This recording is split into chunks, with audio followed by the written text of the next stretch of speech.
Introduction to Parallel Coordinates Plot.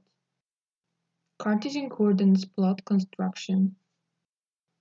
Before we describe parallel coordinates, let's refresh our memories in terms of how to construct a Cartesian coordinates plot. The table on the left shows 4 different points with the 2 variables x and y. Each point is located on the Cartesian coordinates on the right. Point 1, 0, 0 is located on the origin. To identify point 2, 2, 3, we move 2 units to the right of the origin and 3 units upwards from the origin. Point 3, minus 3 and 1 is located 3 units to the left of the origin and 1 unit above the origin.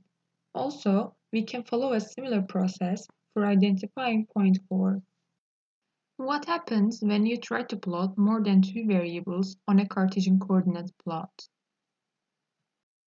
When the point has more than 2 variables, you are not able to perceive and understand the point's variables on the Cartesian coordinate easily. The more variables you try to plot on the Cartesian coordinates, it quickly becomes infeasible. This is what the table looks like when we add 3 more variables called z, alpha and beta. The more dimensions we have, the more difficult it is to plot them on the Cartesian coordinates plot. Is there any alternative to the Cartesian coordinates that lets us plot multivariate data? We can use parallel coordinates plot as an alternative way to address the challenge of high dimensionality. Parallel coordinates plot construction. This is the same table we looked at earlier. Each line on the parallel coordinates plot represents one point in the table. This parallel coordinates plot shows 2 data attributes, x and y, with 2 parallel axes. The origins of the x and y axes are at 0. To find the x value of the point, we start at the origin and move n numbers of units along the x-axis and plot the first point on the x-axis. Similarly, we move n number of units along the y-axis from the origin and plot the second point on the y-axis. Then, we connect these points with an edge. For example, to draw the edge on the parallel coordinates represents point 2, we move 2 units up from the origin on the x-axis, and we move 3 units up from the origin on the y-axis. Then we connect the point on the x-axis to another point on the y-axis with an edge. Now we are going to introduce a software tool that we developed to demonstrate the correspondence between Cartesian coordinates and parallel coordinates plot. A tool to support parallel coordinates literacy. The tool links the points in Cartesian space with polylines in the parallel coordinate space. The tool aims to enable users to learn how to create and interpret parallel coordinates plots interactively, as well as facilitating the interpretation of multivariate data.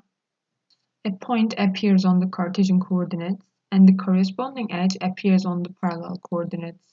If we want to define a point where the x and y values are equal to 2, we move 2 units to the right of the origin and 2 units upwards from the origin. Then we click on the mouse. Similarly, to identify a new point at -3 and -1, we move 3 units left of the origin and 1 unit below from the origin in the Cartesian coordinates and click on the mouse. When we identify a point in the Cartesian coordinates plot, the corresponding edge of the point appears on the parallel coordinates plot. This edge on the parallel coordinates represents the point. The edge starts from 2 units above from the origin on the x-axis and ends at 2 units above from the origin on the y-axis.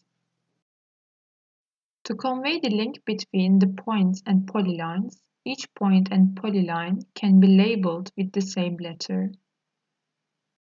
The position of points and edges can be updated in both Cartesian and parallel coordinate plots.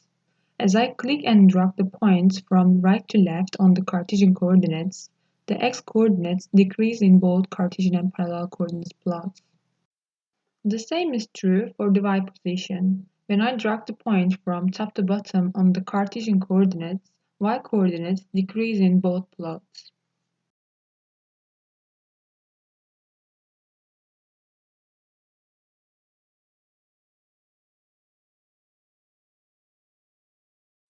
Also, the x and y positions of the point can be altered by dragging the corresponding edge upwards or downwards along the x and y axes on the parallel coordinates.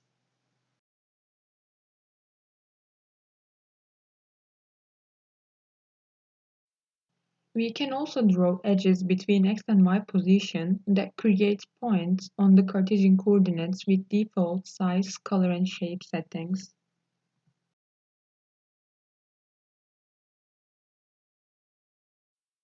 Now we are going to demonstrate how to add more dimensions to both Cartesian and parallel coordinates plots. We start adding a third dimension called size, represent the size of each point. Adding a new dimension to the Cartesian coordinates adds a new axis to the parallel coordinates. A right-click menu can be used to display other variables of the points. We can show the size variable using a right-click menu and change the size of each point by dragging the mouse from right bottom corner of the point.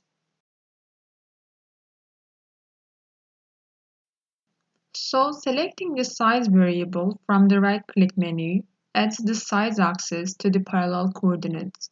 We can adjust the point size by dragging the mouse upwards or downwards on the size axis. A new dimension added to the Cartesian coordinates corresponds to a new parallel axis on the parallel coordinates. Therefore, it's so easy to represent multivariate data on the parallel coordinates.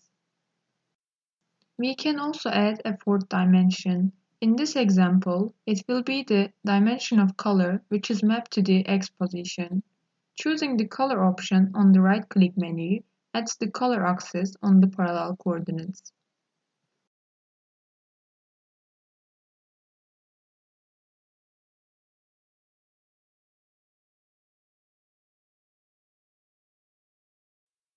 The color of the point can be altered with another color on the color scale shown on the parallel coordinates plot.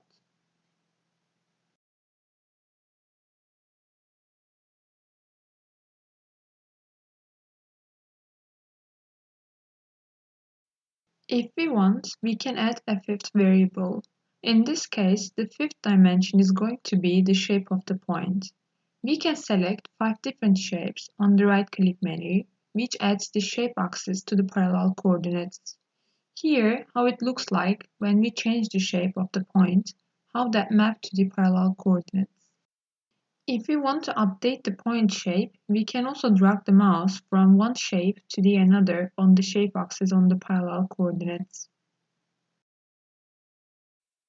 The axes relative to size, color, and shape can be toggled in and out for displaying the relationship between specific variables. I'm going to show you a parallel coordinates image with an example dataset. Let's look at the car dataset as a new example. The car dataset represents a collection of cars.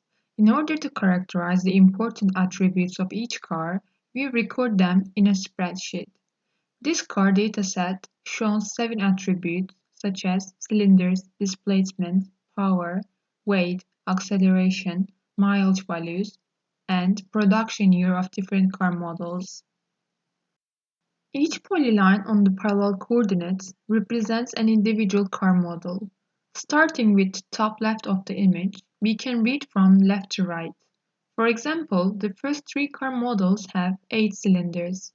And then, if we follow the top edge, we can see the first car has 400 displacement value.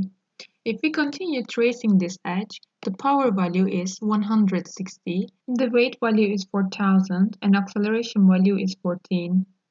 Identifying the data attribute relationship. The data attribute relationship can be defined as direct and indirect relationships or no relationship. This image also shows a similar car dataset with 5 attributes. If one data attribute value increases and the neighboring axis value decreases, this is how we find an indirect relationship in the parallel coordinates. When we look at the axis of mpg miles per gallon and cylinders, in general, mpg increases, the number of cylinders decreases. Therefore, we define this as an indirect relationship. Let's look at edges between horsepower and weight axes. In general, while horsepower increases, weight also increases. It results in many nearly horizontal edges. This is called a direct relationship. If the edges between axes don't provide any pattern, we can say that there is no relationship. In this example, we cannot identify any relationship between mpg and weight attributes. However, the order of axes can be changed to identify a new relationship.